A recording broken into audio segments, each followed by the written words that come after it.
So the Duke Forest is Duke's oldest and biggest teaching and research laboratory.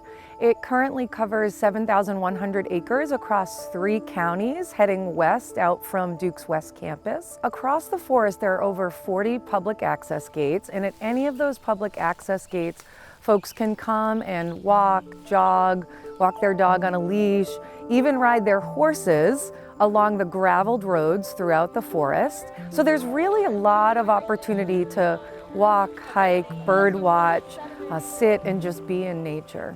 We have utilized Duke Forest in so many ways over the years. It first started when my kids were little. It was just an easy place to come and let the adventures just unfold and be in nature. And then, as I mentioned, I'm a runner and I appreciate the soft surfaces that Duke Forest provides.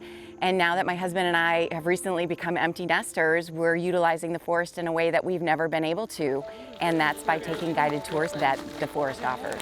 So for the Duke community to plug into Duke Forest, I think the first thing to know is to sign up for our e-log. That's a monthly newsletter that comes out and lets you know all the things that we're up to in the forest, but also the events that you might be able to come participate in. So today was an event collaborated between Nasher Museum and the Duke Forest, kind of looking at basically human impact on the environment. And so we took a look at exhibits for photos and talked about what they were representing and how that represents the way that we see or impact the environment around us. And then we shuttled out to Duke Forest and they showed us 4 different areas in the Duke Forest and talked about how that paralleled some of the things from the photos, so bringing it all together.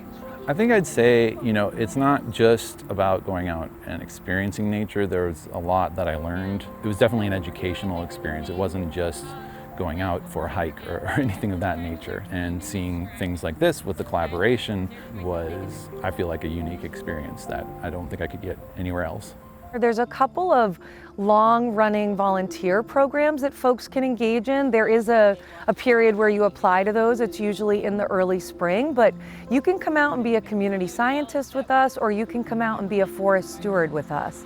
Today we were surveying one of several transects we use for research in Duke Forest. We have individual survey sites where we want to look at the number of individual reptiles and amphibians, including salamanders, toads, frogs, snakes, etc. And that research gets aggregated and sent to the primary investigator to look at possible relationships between climate and herpetofauna. No one else I work with on my team works for Duke, but we all volunteer for Duke Forest. So it's a really cool way to meet people and work toward a common goal in improving the health of the natural world around us.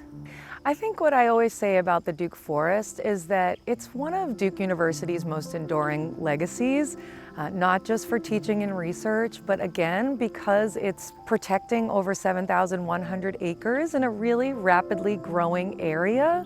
And the fact that Duke University is almost 100 years in its commitment to this place as a teaching and research forest that also supports that connection with nature and recreational access is just really huge.